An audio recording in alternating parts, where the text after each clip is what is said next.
Hello बच्चों, स्वागत है आप सभी का आपके अपने YouTube चैनल एम क्लासेस पर। हम पढ़ रहे हैं chapter number 7, alcohol, phenol and ether. अभी तक हमने अल्कोहल की केमिकल रिएक्शंस और कुछ रिएक्शंस फिनॉल की पढ़ ली हैं। इससे पहले जो हमारी लास्ट रिएक्शन थी वो डिहाइड्रेशन रिएक्शन थी, जिसकी हमने मैकेनिज्म पढ़ी थी। आज हम पढ़ने वाले हैं ऑक्सीडेशन ऑफ अल्कोहल्स। तो चलो स्टार्ट करते हैं। देखो बच्चों, ये जो अल्कोहल्स हैं इनका, ये है अल्कोहल, इनका ऑक्सीडेशन होता है और ऑक्सीडेशन होने से एल्डिहाइड एंड इसका और ऑक्सीडेशन होने से कार्बोक्सिलिक एसिड बनते हैं। ठीक है, कार्बोक्सिलिक एसिड, और ये है एल्डिहाइड। बनते कैसे हैं? ऑक्सीडेशन से। अब ये जो ऑक्सीडेशन है ये अलग अलग डिफरेंट डिफरेंट जो रिएजेंट है उनके ऊपर डिपेंड करता है कि प्रोडक्ट किस तरह से बनता है। और साथ में हम जो किस तरह का अल्कोहल लेने वाले हैं उस पर भी डिपेंड करता है। जैसे अगर हम यहाँ पर कोई सेकेंडरी अल्कोहल लेते हैं इस तरह से, तो हमको सेकेंडरी अल्कोहल के ऑक्सीडेशन से कीटोन प्राप्त होता है। क्या होता है? We obtain ketone from secondary alcohol. और देखो, कुछ स्ट्रॉन्ग ऑक्सीडेशन रिएजेंट होते हैं, स्ट्रॉन्ग ऑक्सीडेशन रिएजेंट। जैसे कुछ एग्जांपल में, जैसे K2Cr2O7 पोटेशियम डाइक्रोमेट और KMnO4।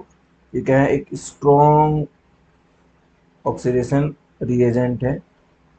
जब इनकी प्रेजेंस में हम अल्कोहल्स का रिएक्शन कराते हैं, खासकर प्राइमरी, जैसे हमने बात की यहाँ CH2OH, इनकी प्रेजेंस में, जैसे मान लो यहाँ हमने KMnO4 लिया है,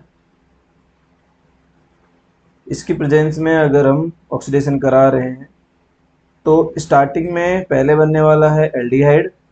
और क्योंकि ये एक स्ट्रॉन्ग रिएजेंट है तो ये यहाँ रुकने वाला नहीं है, ये और ज़्यादा ऑक्सीडाइज हो जाएगा और यहाँ पर दे देगा कार्बोक्सिलिक एसिड। और अगर हम इसकी रिएक्शन सेकेंडरी अल्कोहल से कराते हैं इस तरह से, तो इससे हमको मिल जाएगा KMnO4। क्या मिल जाएगा? हमको मिल जाएगा कीटोन। यहाँ इस तरह से हमको कीटोन मिल जाएगा। एग्जाम्पल भी देख सकते हैं, जैसे हमने कोई CH3CH2CH2OH लिया, ये क्या है? प्रोपेनॉल। प्रोपेनॉल का हमने क्या कराया है? ऑक्सीडेशन कराया है KMnO4 की प्रेजेंस में। तो ऑक्सीडेशन कराने से होता क्या है, यहाँ पर ये बन जाता है CH3CH2CHO। क्या है? प्रोपेनॉल। इसका और ज़्यादा ऑक्सीडेशन होता है क्योंकि ये एक स्ट्रॉन्ग ऑक्सीडाइजिंग रिएजेंट है। तो क्या बनता है यहाँ? CH3CH2COOH, propionic acid. Propionic acid बन जाता है। और अगर हम सेकेंडरी अल्कोहल लेते हैं, जैसे CH3, या हमने CH ये हमने प्रोपेन टू अल्कोहल लिया या प्रोपेन टू ओल लिया, प्रोपेन टू ओल, इसका ऑक्सीडेशन कराया हमने KMnO4 की प्रेजेंस में, तो हमको क्या प्राप्त होता है? यहाँ प्राप्त होता है CH3 C double bond CH3। क्या है? ये है एसीटोन। तो इससे हमको एसीटोन प्राप्त हो जाता है। अब यहाँ पर हमने इस रिएक्शन में हमने देखा है कि हमको एल्डिहाइड प्राप्त नहीं हो रहा है, क्योंकि एल्डिहाइड कंटिन्यूअसली एसिड में ऑक्सीडाइज हो जाता है। अगर हम चाहते हैं कि एल्डिहाइड प्राप्त हो, अगर हम चाहते हैं कि एल्डिहाइड प्राप्त हो तो हमको रिएक्शन यहाँ पर क्रोमिक एनहाइड्राइड, क्रोमिक एनहाइड्राइड, या फिर हमको करना पड़ेगा पीसीसी, मतलब पिरिडीन क्लोरो क्रोमेट, इसके साथ रिएक्शन करानी पड़ेगी। जो किससे बनता है, ये बनता है पिरिडीन बेस, यहाँ एक पिरिडीन बेस लिया जाता है, साथ में लिया जाता है HCl।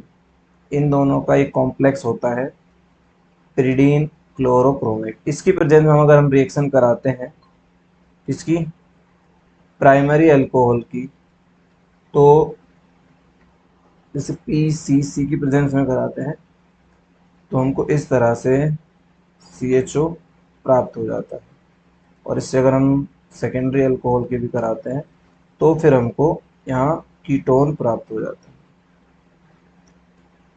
PCC, CH3 C double bond CH, ये एल्डिहाइड हो गया और ये कीटोन हो गया। यहाँ पर हम CrO3 से भी रिएक्शन करा सकते हैं।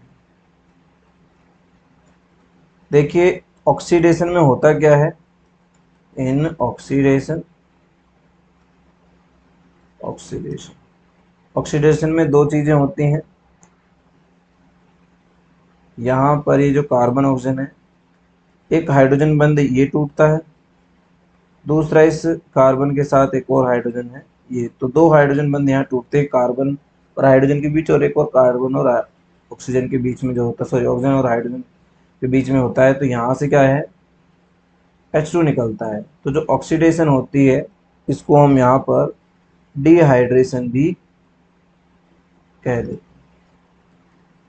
और दूसरी इंपॉर्टेंट बात यह है कि जो ये जो ऑक्सीकारक है KMnO4 हो या K2Cr2O7 हो या PCC हो या CrO3 हो, इनकी प्रेजेंस में जो 3 degree in presence of them, इनकी प्रेजेंस में क्या होता है कि जो 3 डिग्री अल्कोहल है CH3 यहाँ जो ये 3 डिग्री अल्कोहल है इनकी प्रेजेंस में रिएक्शन नहीं करते, नो ऑक्सीडेशन, इनका ऑक्सीडेशन नहीं होता है।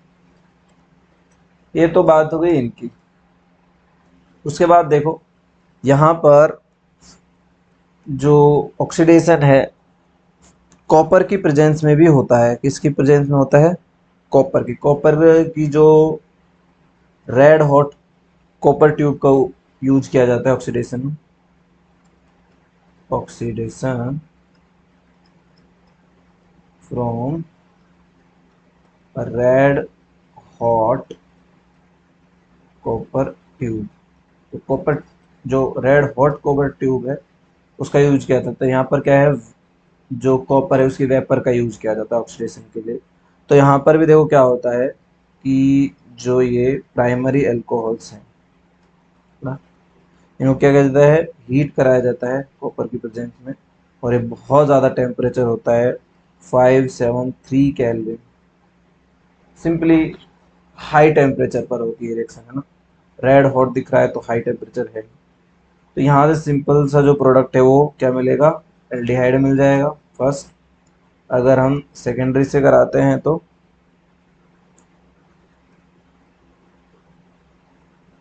हाइड्रोजन हो गया,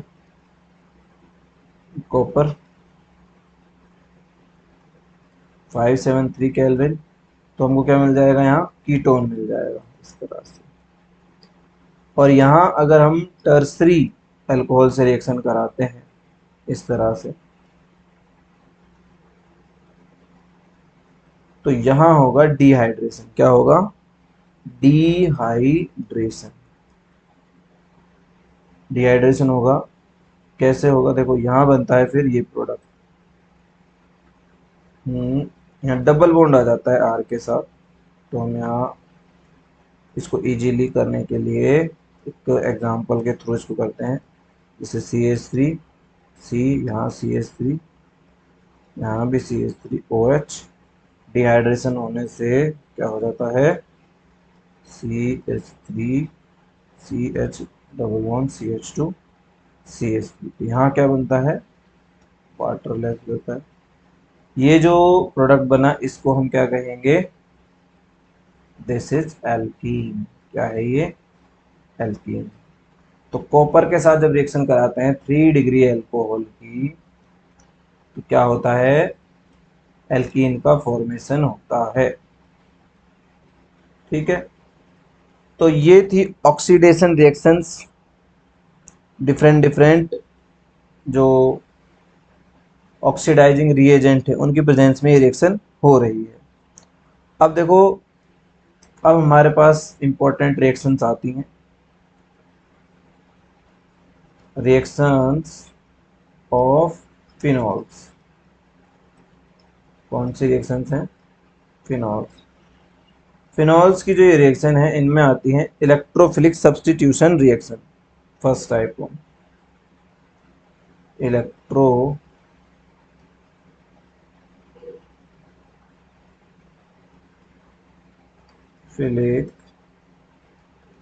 सब्स्टिट्यूशन रिएक्शन। हम पहले ही बात कर चुके हैं कि जो फिनॉल होते हैं वो बहुत ही कम, लेस कौन सी रिएक्शन शो करते हैं? न्यूक्लियोफिलिक। तो इलेक्ट्रोफिलिक करते हैं, और इलेक्ट्रोफिलिक में जो फिनॉल होता है वो कैसा होता है? ऑर्थो एंड पैरा डायरेक्शनल होता है। फिनॉल कैसा होता है? Ortho and para directional. ये हमने कैसे पता किया? हमने ये पता किया था जो रेजोनेटिंग स्ट्रक्चर्स है फिनॉल की और फिनॉक्साइड आयन की, वो देखकर हमने ये पता किया था। वहाँ इलेक्ट्रॉन डेंसिटी ज़्यादा है, तो जो इलेक्ट्रोफिलिक स्पीसीज है वो वहाँ पर अटैक करती है। देखते हैं रिएक्शंस कौन कौन सी रिएक्शंस है। फर्स्ट रिएक्शन इसमें आती है नाइट्रेशन। क्या है? नाइट्रेशन। देखिए नाइट्रेशन में क्या होता है। फर्स्ट जो रिएक्शन है नाइट्रेशन, नाइट्रेशन में फिनॉल की रिएक्शन कराई जाती है। ये फिनॉल हो गया। फिनॉल की रिएक्शन कराई जाती है डाइल्यूट HNO3 के साथ।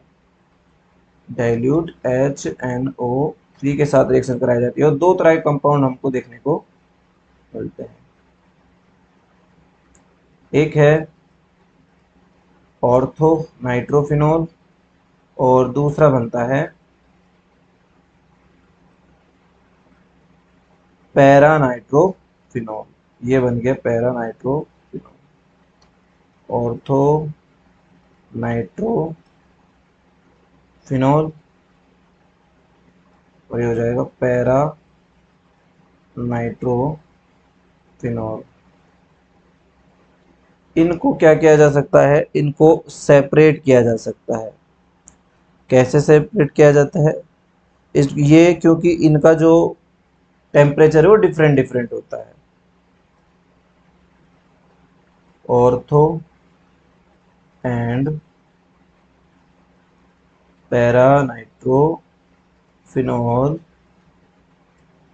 Can easily separate because their boiling points are different। इनके बोइलिंग पॉइंट डिफरेंट होते हैं, तो इन्हें इजीली क्या किया जाता है? सेपरेट किया जा सकता है by steam distillation.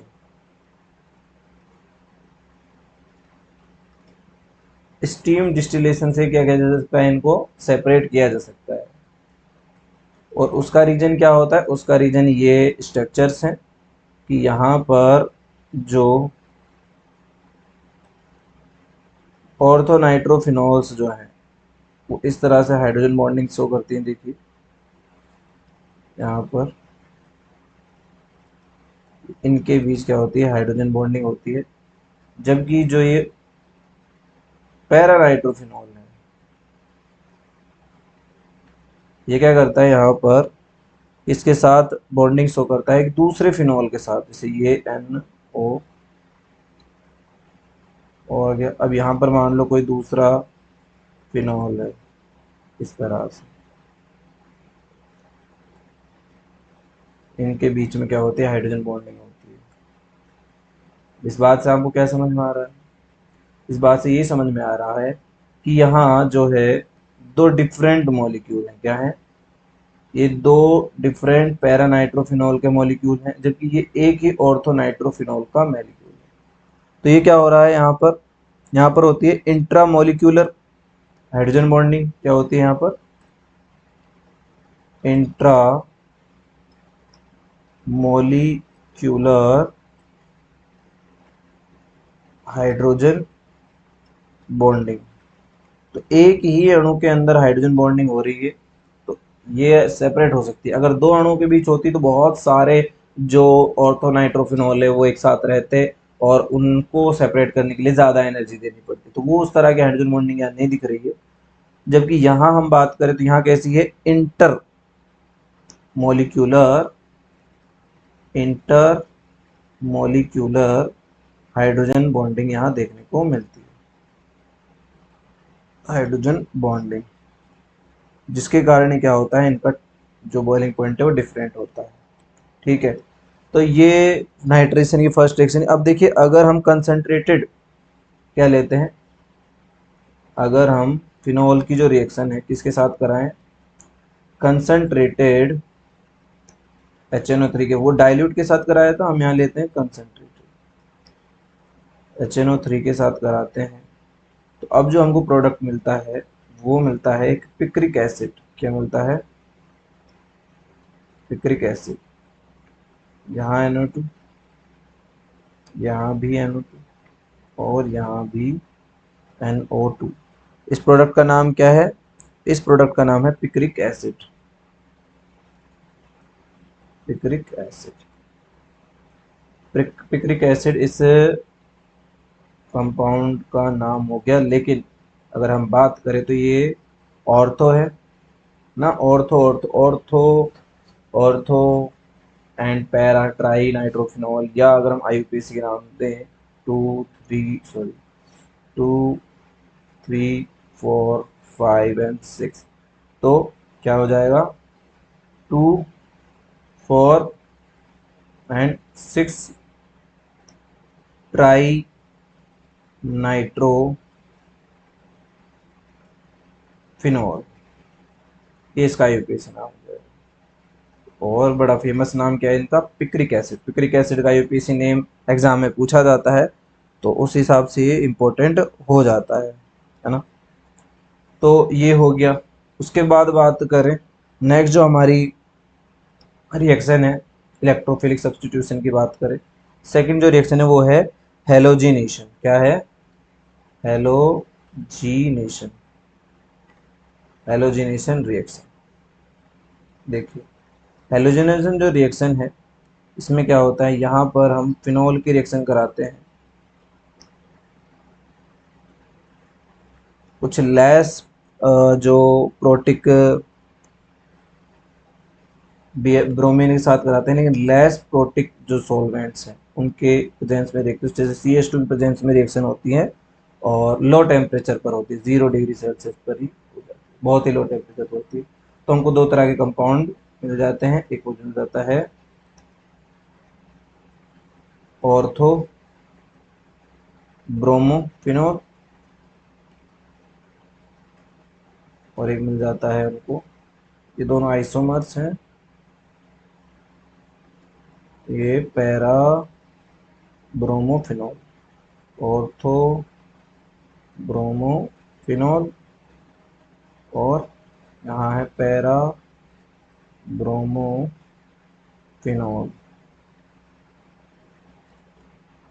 Ortho and para. और ये मेजर होता है और ये माइनर होता है, जो इनकी क्रिस्टल स्ट्रक्चर के लिए इम्पोर्टेंट शो करता है। उसके बाद देखियो, यहाँ पर हम रिएक्शन जो कराते हैं, अगर हम रिएक्शन शो कराते हैं, किसके साथ रिएक्शन कराते हैं, यहाँ पर ब्रोमीन वाटर के साथ रिएक्शन कराएं। यहाँ पर फिनॉल हो गया, इसकी रिएक्शन हम किसके साथ कराएं, ब्रोमीन वाटर के साथ।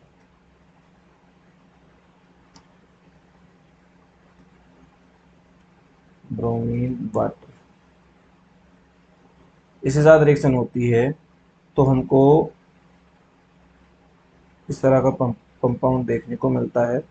ये क्या है, 2,4,6 ट्राई ब्रोमो फिनॉल, इस तरह का ये प्रोडक्ट देखने को मिलता है। क्या नाम है इसका, 2,4,6 ट्राई 2,4,6 ट्राई ब्रोमो फिनॉल, एक प्रोडक्ट ये हो गया। तो ये हो गया हेलोजनेशन रिएक्शंस हो गई।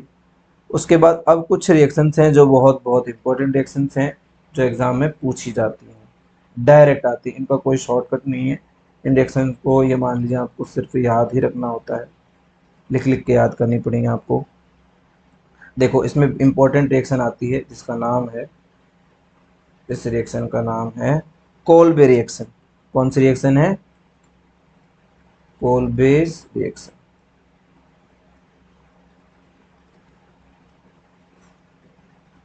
मोस्ट इंपॉर्टेंट रिएक्शन है इस चैप्टर से।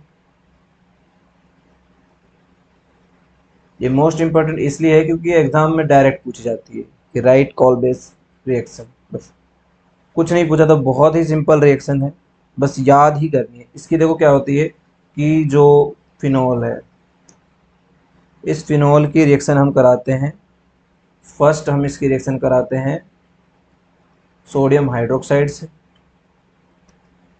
उसके बाद बनता है एक phenoxide ion, sodium phenoxide ion, इस तरह से। फिर इस सोडियम फिनॉक्साइड की जो रिएक्शन है वो कराते हैं, फर्स्ट रिएक्शन कराते हैं हम CO2 से, और फिर सेकंड होती है H+ किसी भी डाइल्यूट एसिड की प्रेजेंस में, और हमको जो मिल जाता है वो मिल जाता है सैलिसिलिक एसिड। क्या मिल जाता है, सैलिसिलिक एसिड यहाँ मिल जाता है, सैलिसिलिक एसिड। बाकी अगर इसका यूपीएससी नाम अगर हमको देखना हो तो ये सेकंड कंडीशन पे चला जाएगा, 2 hydroxy benzoic acid, benzoic acid. देखिए ये रिएक्शन जो है ये आपको रटनी पड़ेगी, इसका कोई शॉर्टकट है नहीं, और इसकी मैकेनिज्म यहाँ हमको करने की आवश्यकता भी नहीं है।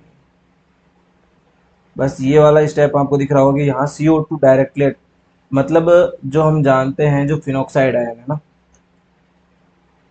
फिनॉक्साइड आयन, यहाँ जो क्या है, फिनॉक्साइड आयन है, वो क्या करता है, हाईली इलेक्ट्रोफिलिक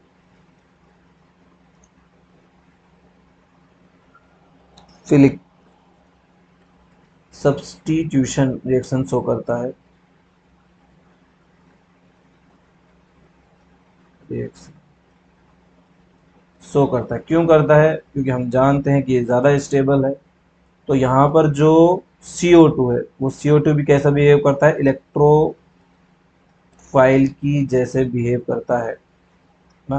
तो यहाँ एक जो बीच में कंपाउंड बनता है वो कुछ इस तरह का प्रोडक्ट बनता है, जब हम फिनॉक्साइड जो ये आयन है इसकी रिएक्शन जब कराते हैं, देखो सोडियम, इसकी जब रिएक्शन होती है इसके साथ CO2 के साथ रिएक्शन होती है, तो ये इस तरह का प्रोडक्ट बनता है।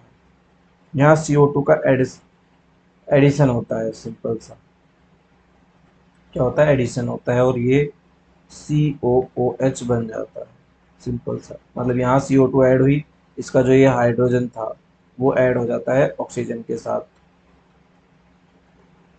और उसके बाद फिर हम क्या कराते हैं, किसी भी एसिड से रिएक्शन करा देते हैं और हमको मिल जाता है सैलिसिलिक एसिड। इस तरह से रिएक्शन होती है। तो ये जो इंटरमीडिएट वाला स्ट्रक्चर है वो है ये।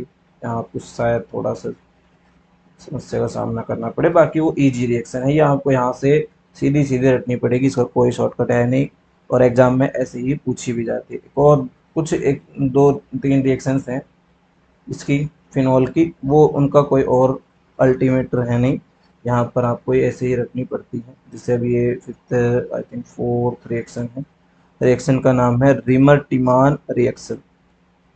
क्या है, रीमर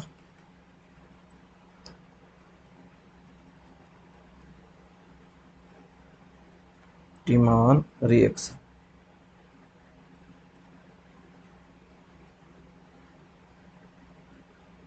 देखिए इस रिएक्शन के बारे में अगर हम बात करें तो ये रिएक्शन क्या है, इस रिएक्शन में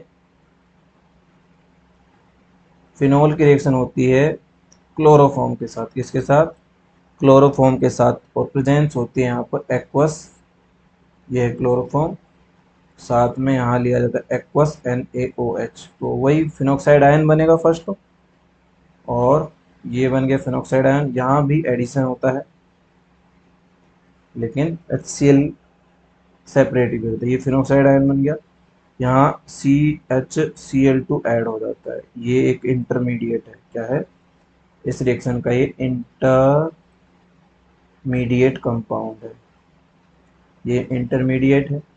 उसके बाद रिएक्शन होती है, क्या लिया जाता है, NaOH से रिएक्शन कराई जाती है, और ये जो CHCl2 है ये ऑक्सीडाइज यहाँ हो जाता है इसमें एल्डिहाइड में, यहाँ CHO ग्रुप आ जाता है, और फिर कोई भी एसिड के साथ रिएक्शन कराओ और ये बन गया हमारा सैलिसिलिक एल्डिहाइड। क्या बन जाएगा, यहाँ CHO ऐड हो गया, ये क्या है, सैलिसिलिक एल्डिहाइड, सैलिस एल्डिहाइड, या कह सकते हैं, क्या कहेंगे, 2 हाइड्रोक्सी